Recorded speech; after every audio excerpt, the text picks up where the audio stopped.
Hook, have you ever had one of those neighbors who believes the whole world revolves around them?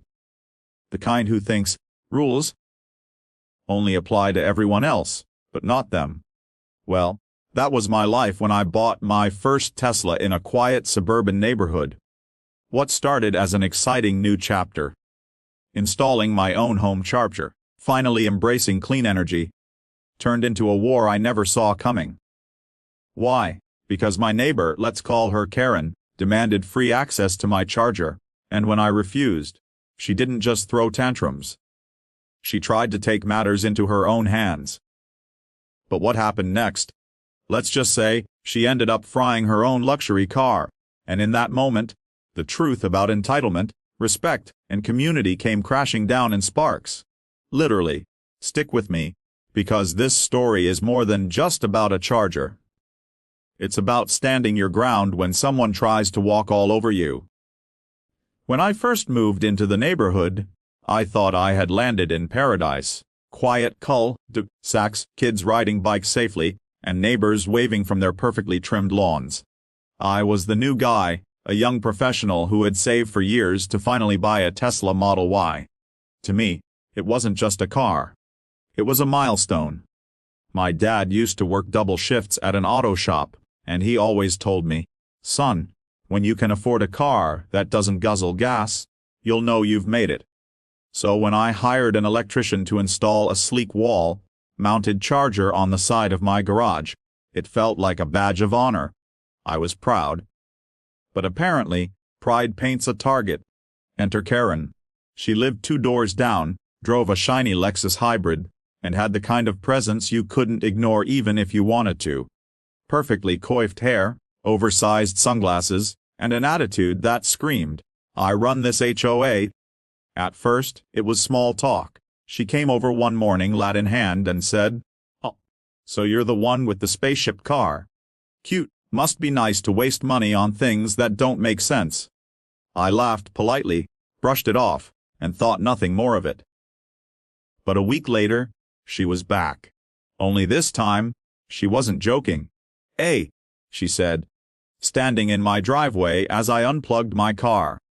"Since you've already got this charger, I don't see why I should have to pay to install one at my place. I'll just swing by a couple times a week and juice up my Lexus. Fair." I froze. For a second, I thought she was pulling another sarcastic jab. But her expression was dead serious. I explained, as gently as I could, that Tesla chargers weren't universal, and even if they were, I couldn't just hand over my electricity bill to a neighbor. I worked hard for what I had.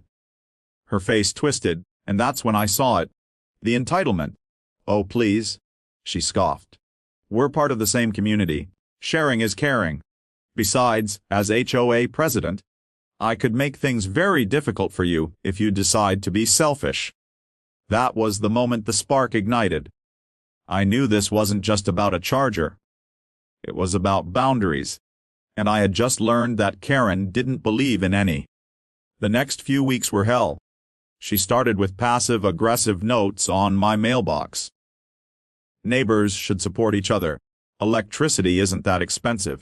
Then came the HOA letters. Ridiculous accusations that my garage paint was not regulation beige, or that my recycling bin wasn't lined up correctly. Every petty complaint felt like a jab meant to wear me down. But I refused to budge. My father's words echoed in my head. "If you let someone take once, they'll keep taking until you've got nothing left."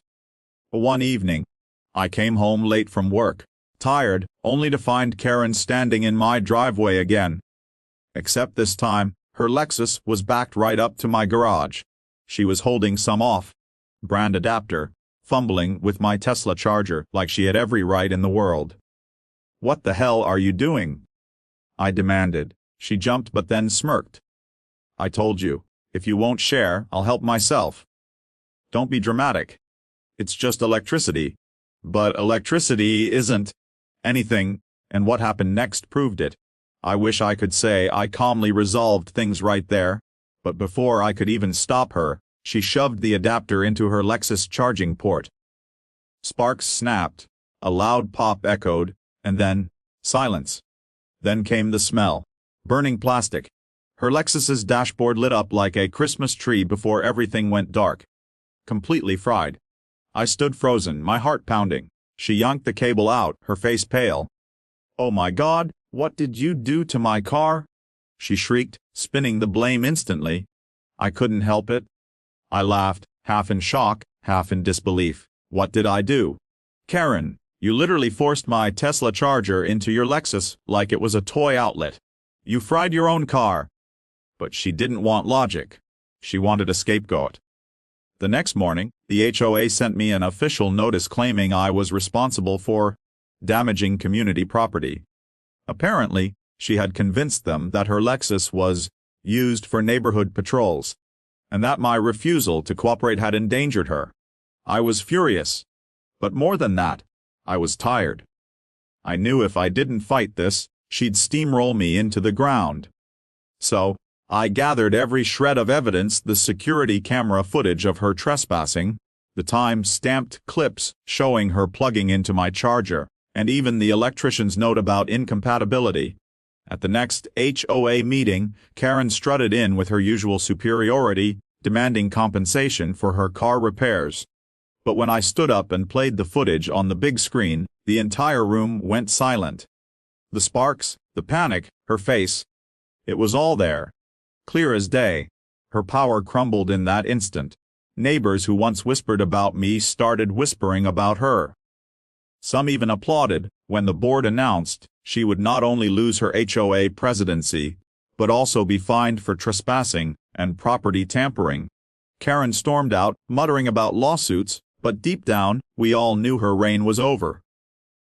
As for me, I learned something powerful that night. Standing your ground isn't just about protecting your property.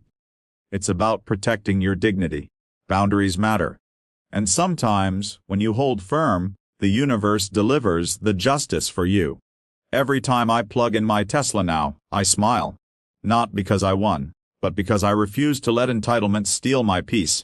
Final message to viewers: so if you've ever dealt with a Karen in your life, remember this: you don't owe anyone access to what you've worked hard for. Respect yourself enough to say no. Because when you do, even if sparks fly, the truth will always light the way.